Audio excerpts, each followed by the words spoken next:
महाराष्ट्रातील पारंपरिक पदार्थ, करायला सोपा आणि खायला चविष्ट अशा अळूच्या पानाची वडी कशी बनवायची ते आज आपण बघूया. चला रेसिपीला सुरुवात करूया. नमस्कार, मी अंजली रामा रेसिपीजमध्ये आपलं खूप खूप स्वागत. इथे आपण अळूच्या पानाची वडी बनवण्यासाठी लाल देठाची मोठी पानं घेतली, स्वच्छ धुतली आणि थोड्या वेळासाठी तिला आपण बाजूला ठेवूया. ही वडी तयार करण्यासाठी हिरवं वाटणही तयार करून घेतलं. अर्धी वाटी कोथिंबीर, 4 ते 5 हिरव्या मिरच्या, 10 ते 12 लसणाच्या पाकळ्या मिक्सरला फिरवून घेतल्या. यानंतर आपण अळूची पानं खाजवू नयेत यासाठी अर्धी वाटी चिंचेचा कोळ आणि यामध्ये 2 चमचे गुळ पावडर घातली, मिक्स केलं आणि बाजूला ठेवून दिलं. गुळ चिंचेच्या कोळेमध्ये मिक्स होते तोपर्यंत आपण पिठाची तयारी करून घेऊया. नेहमीप्रमाणेच 1.5 वाटी हरभऱ्याच्या डाळीचं पीठ, 3 ते 4 चमचे तांदळाची पिठी आणि नेहमीचेच मसाले यामध्ये घालूयात. 1 चमचाभर तिखट, अर्धा चमचा हळद, 2 चिमूट हिंग, अर्धा चमचा जिऱ्याची पावडर, अर्धा चमचा ओव्याची पावडर, 2 चिमूटभर मिऱ्याची पावडर घालूयात. यामध्ये आपण 3 ते 4 चमचे ओल्या नारळाचा कीस घालून घेऊयात. 1.5 चमचा तीळ घालूयात. हिरवं तयार करून घेतलेलं वाटण घालूयात 1.5 चमचा. चिंचेचा कोळ यामध्ये घालून घेऊयात. चवीपुरतं मीठ घालूयात आणि सुरुवातीला पाणी न घालता हे पीठ आपण तयार करून घेऊयात. पिठामध्ये लागेल तसं पाणी घालूयात आणि अगदी चमच्याने सोडल्यानंतर अलगद हे पीठ पडलं जाईल इथपर्यंत घट्ट आपल्याला हे पीठ तयार करून घ्यायचे. आणि पीठ तयार झाल्यानंतर 4 ते 5 मिनिट ह्याला छान फेटून घ्यायचे, म्हणजे पीठ हलकं होतं. वडीला ते एकसारखं पसरलं तर जातंच, पण वडी तयार झाल्यानंतर ते मधपर्यंत तळलंही जातं. वडी त्यामुळे खुसखुशीत होते.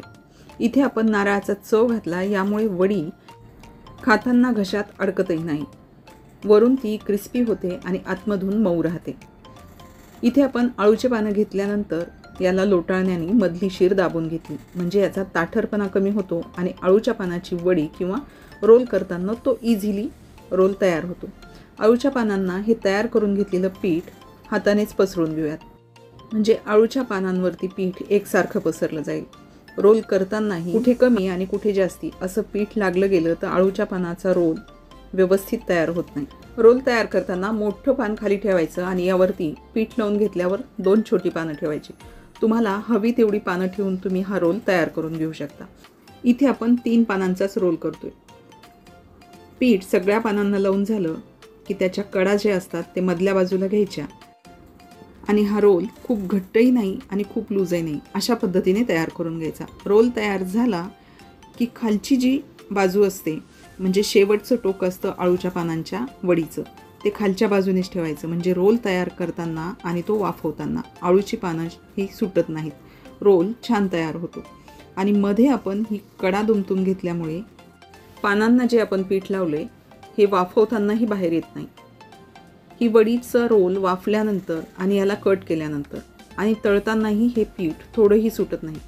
त्यामुळे खूप घट्ट आणि खूप पातळ असा रोल तयार करायचा नाही आणि कडा मध्ये दुमटून घ्यायचा आणि हा रोल तयार करून घ्यायचा. याच पद्धतीने आपण दुसराही रोल तयार करून घेऊयात. रोल आपले तयार आहेत. स्टीमरही तयार आहे. स्टीमरला थोडंसं तेल लावून घेऊयात आणि हे जे केलेले रोल आहेत हे रोल शेवटचं एज खालच्या दिशेने जाईल अशा पद्धतीने हे या स्टीमरमध्ये ठेवूयात आणि 10 ते 15 मिनटं याला स्टीम देऊयात. वडीचे रोल मधपर्यंत वाफले जातात.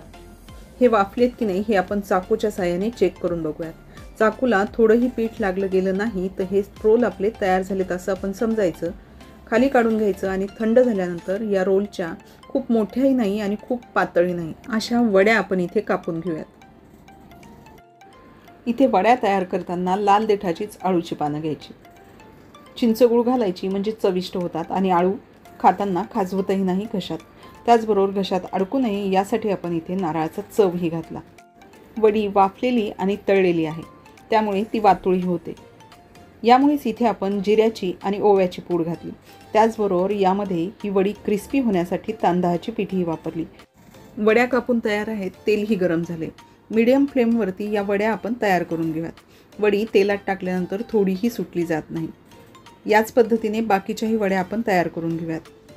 ही अळूच्या पानांच्या वड्याची रेसिपी तुम्हाला कशी वाटली हे नक्की कळवा.